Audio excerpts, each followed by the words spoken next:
ধানের শীষের প্রচারণা চালাচ্ছেন লক্ষ লক্ষ নেতাকর্মী নিয়ে রাজপথে।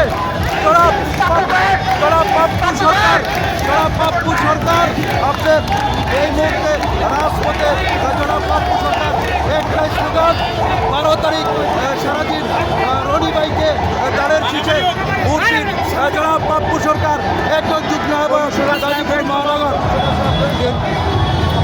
ওনার নেতৃত্বে এক বিশাল মিছিল নিয়ে রাজপথ অতিক্রম করছেন জনাব পাপ্পু সরকার।